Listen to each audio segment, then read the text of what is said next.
Okay, we're live. Hello, Okay. Serena. How's it going?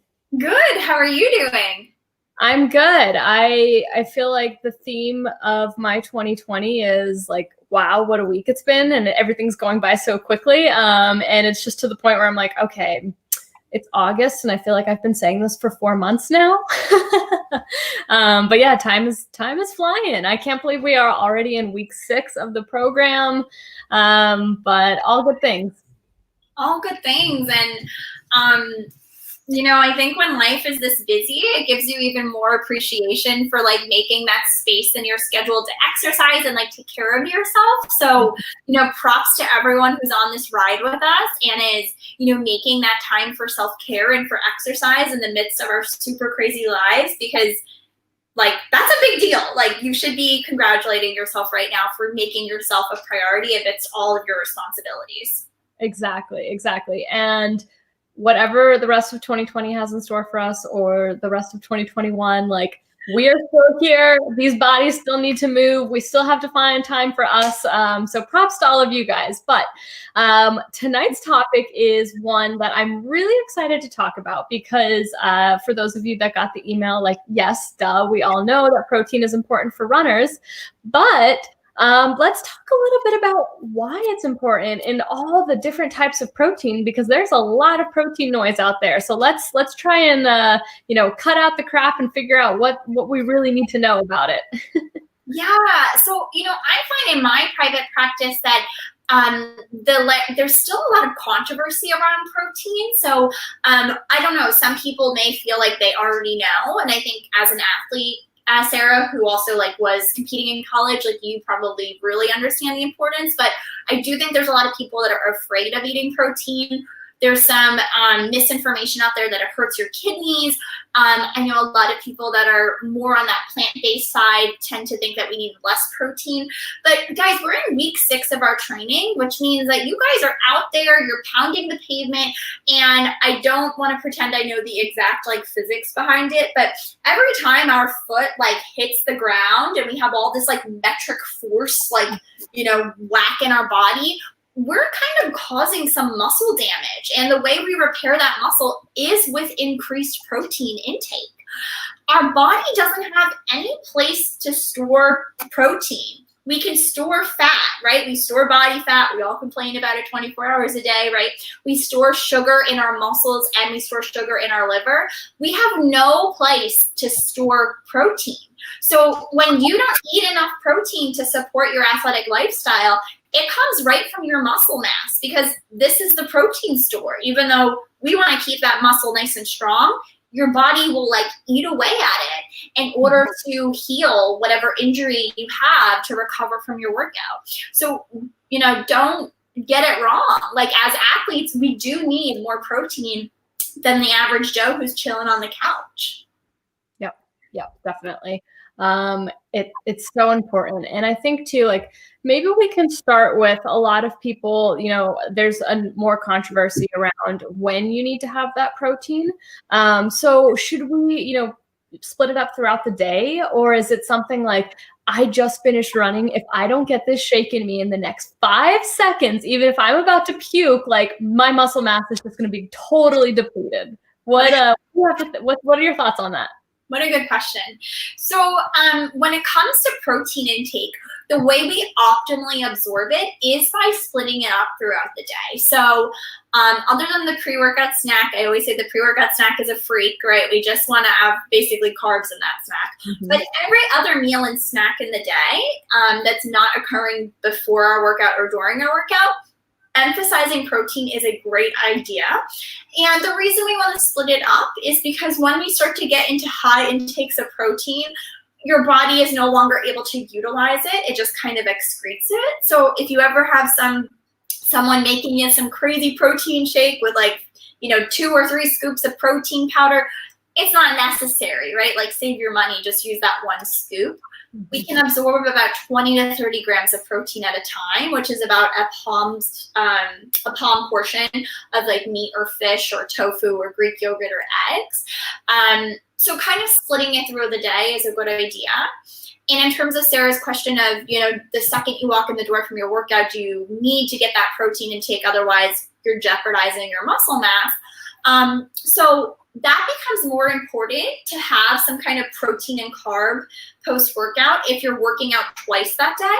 But if you're if you're just working out once that day, which is more than enough, you have about a 2-hour window to replete your carbohydrate and protein needs. That's great to know. Good. And I think that too is a really important point that you just made. So I do want to go back to it. If you guys are like, yes, the protein, I'm interested, get me 5 scoops.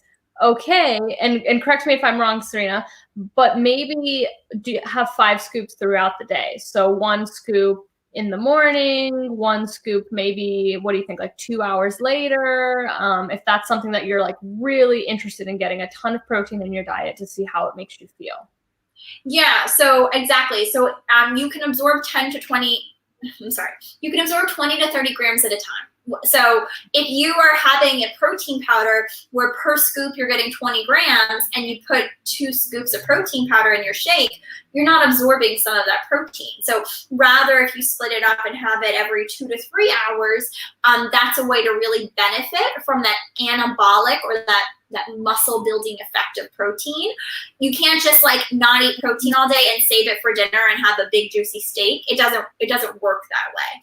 All day you're missing out on that anabolic, that muscle building effect of protein if you're skipping protein all day. And the other thing is, which I don't think this is what Sarah was implying, but I think as runners we get really excited about like protein powders and supplements. Like it's, if you're eating protein shakes 5 times a day, most days, like, I don't know, like you can't make time for a real meal, like having edamame and seitan and tofu or fish or chicken or beef, right? Sitting down, chewing your food is a much more pleasurable experience too. I'm so glad you said that because it leads me to the next question I had for you. And those of you that are watching, if you have questions, please feel free to drop them in the box. If so, I'm just going to keep running through my queue. But I know, maybe I don't know. Are all proteins the same? Great question. So there are something called essential and non-essential proteins. So basically, when we eat protein from an animal product or like a fish, you are getting all of, hold on, let's start at the beginning. Proteins are made of amino acids. So the way I think of protein is like a building block, right? So the amino acid would be like 1 brick in a wall versus the whole wall would be the whole protein, okay? When you get protein from an animal source, you're getting the whole wall. You're getting all of the bricks that you need. If you're choosing your protein from a vegan or a vegetarian source, you're not getting all of the bricks. You're just getting part of the bricks.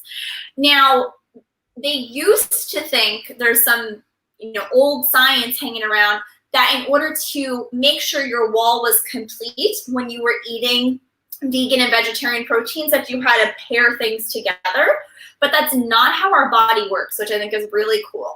So if you're eating an animal product like yogurt or eggs or fish or chicken, you don't have to worry about this. Like you're gonna get all of the building blocks. But if you're a vegan and a vegetarian and you're eating your protein from edamame and tofu and grains like quinoa, you still don't have to worry, because the way our body works is we absorb protein in our small intestine. So we swallow our food, it goes into our belly, and then after our belly, it goes into our small intestine where a lot of absorption happens. And if your body is like looking to complete this wall, it's going to preferentially absorb more of those bricks or amino acids to complete the wall by the end of the day.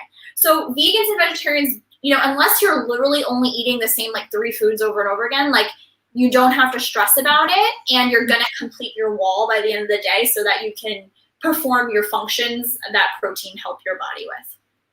Oh, that's great to know. Okay, yeah, wow, that's great information. One other question that came up a couple of weeks ago was one of the athletes in Mindful Miles had asked me, she said, if I don't like protein shakes, she said, it's not that I don't like them, but like if I'm not able to get one or I just don't feel like having one, is there a huge difference between having a protein shake or a protein smoothie after my run, or just having a handful of nuts or a couple of eggs or anything like that? Is there like a preferred protein that I should reach for if I don't really care what I want and I just want to grab something? That's a really good question. So our body's preferred protein is actually whey protein. It's not that it's preferred, but it is very good at rebuilding muscle mass. So if you were like, I don't care what I eat, Greek yogurt or cottage cheese or a scoop of whey protein isolate protein powder would kind of be one of the best things you can use to rebuild. And also has been associated with staying full really long. So if you're someone who struggles with the hunger, that can be helpful. But the other thing I would like caution you guys about when you're considering your protein sources is what is a true protein source? Because you mentioned there, Sarah, nuts, which I think is really commonly perceived as a protein source. But as a dietitian, something I teach my one-on-one clients is protein sources are predominantly giving you calories from protein. And if you look at the nutrition facts for a handful of nuts, you're predominantly getting fat, which isn't bad. It's just not a protein source. It's a fat source with a little bit of protein. Same with beans. You're predominantly getting very healthy carbohydrate with a little bit of protein. So you guys just need to be aware that when you want to hit that 20 to 30 gram goal at your meals, you can't really lean on like peanut butter or black beans. You have to be super intentional about building that high protein meal. Awesome. Okay, that's really good information. I'm super happy to hear that. I personally don't even really like nuts very much, so I'm glad I'm not missing out on much. Okay, so maybe, Serena, next, could we maybe talk about, for those people that do love protein powder, there are no shortage of options that you can find when you're looking for a protein powder. Vegan, whey, whatever it is. Are there things in the ingredient label that we should look for, or specifically look for to show us that we shouldn't get that protein? Yeah. So my thing when you're buying protein powder is it tends to be pretty expensive. So you want to get the best bang for your buck, right? So when we think of like buying a protein powder, we're trying to get a source of high quality protein. So something I always encourage people to look at is the label again, and making sure when you're looking at that nutrition facts label, most of the calories are coming from protein.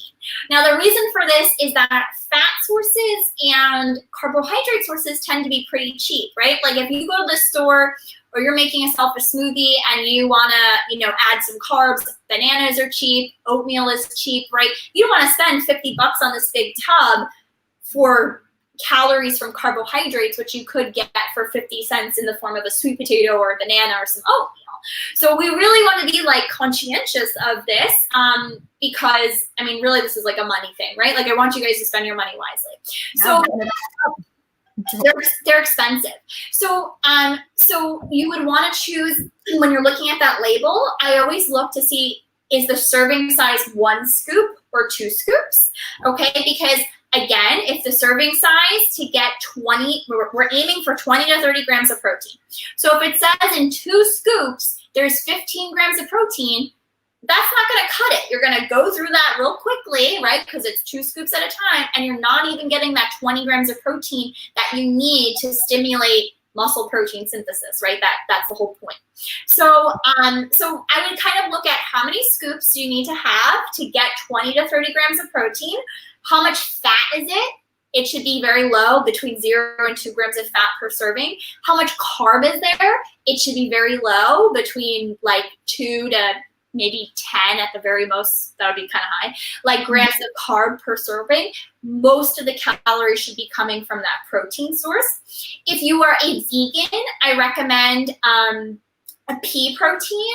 Pea protein is high in leucine. Again, that amino acid brick. Really good for stimulating muscle protein synthesis, building new muscle.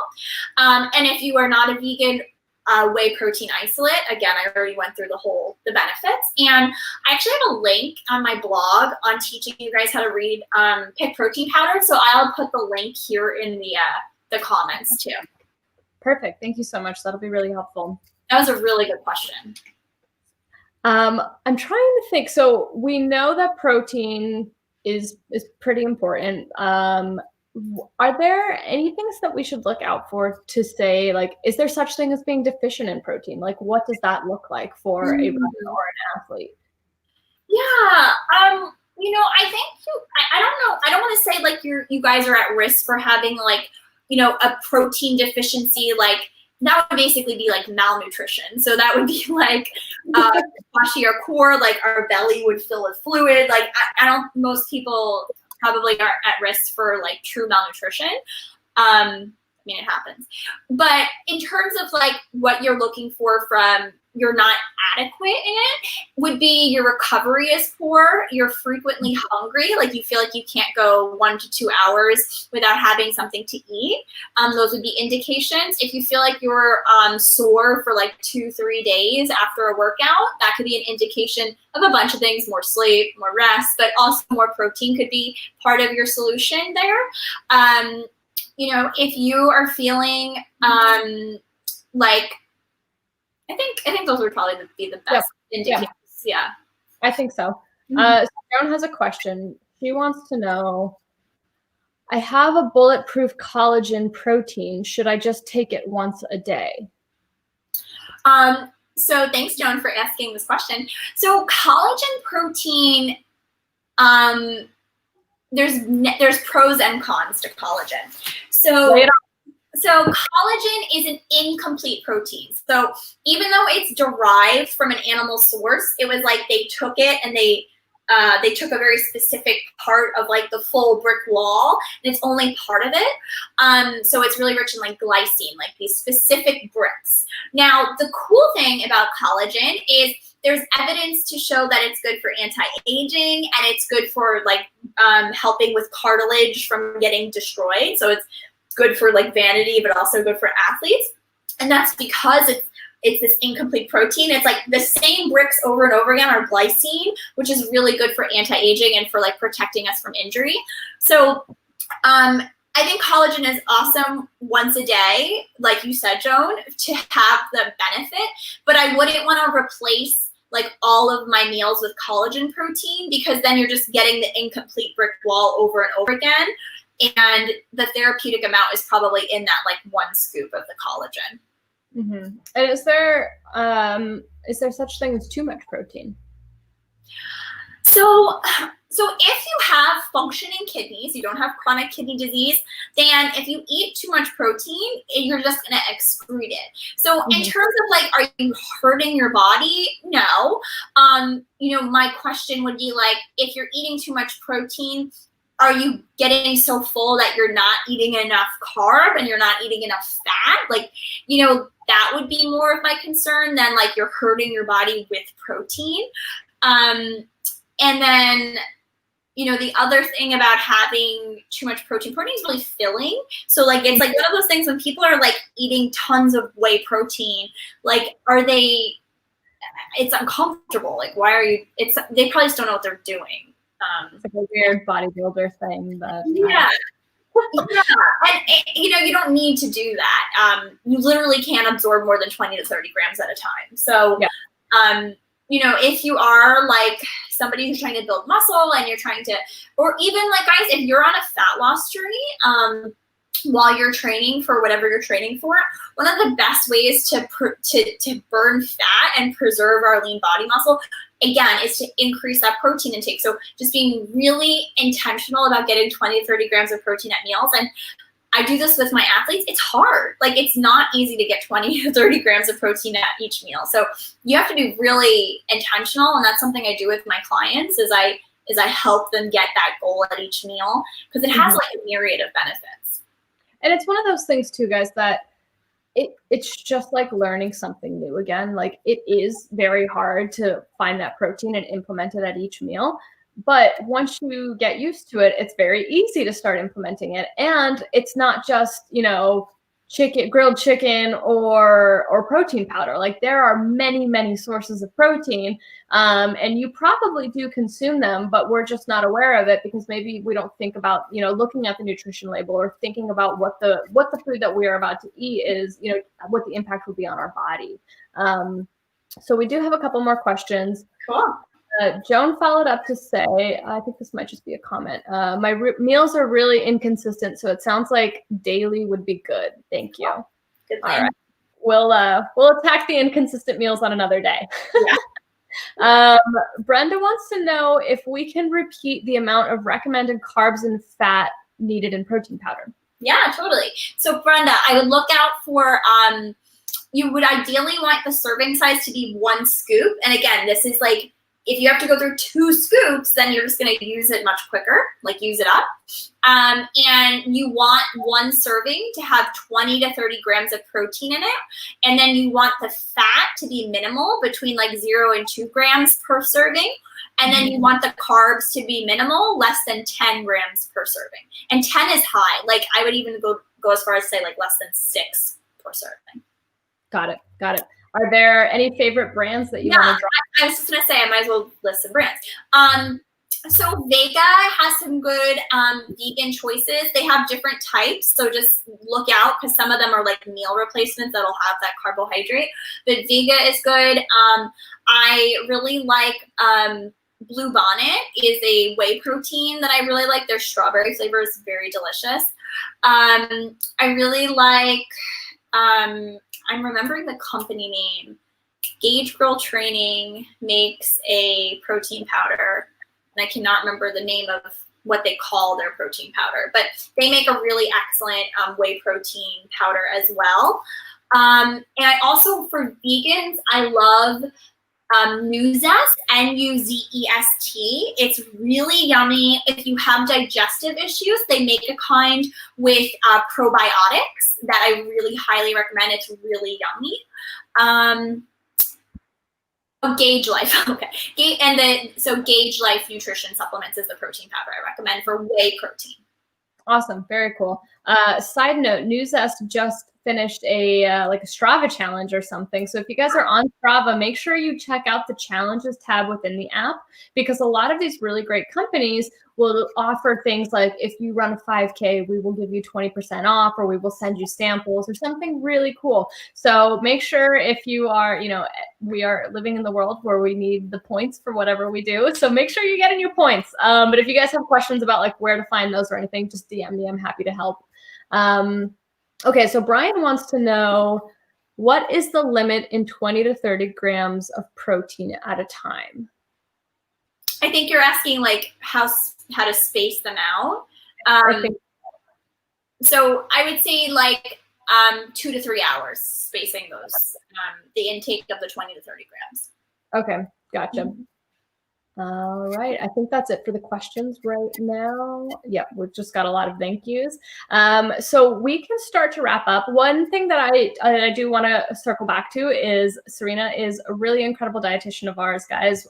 She's taught us so much throughout all of the weeks. So what I want you to do, your homework for today is, if you're watching live or if you are watching later, I want you to take a screenshot of your phone or take a picture of your computer, and I want you to post it either to your Facebook, your Instagram, whatever it is, and just list one thing that you learned today. And it should be very easy to list the one thing, but please tag both of us. That way we can, share the love with the community, but we can also connect with you.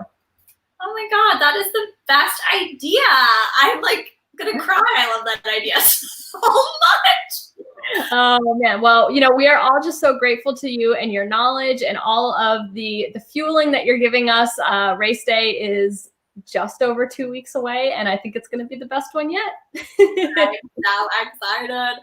Sarah, I just pulled up a PowerPoint presentation I use with my group, Fueled Fast Fierce. So I'm going to share it with you guys, and you can take a screenshot of that as well. It's some of my favorite protein intake or protein sources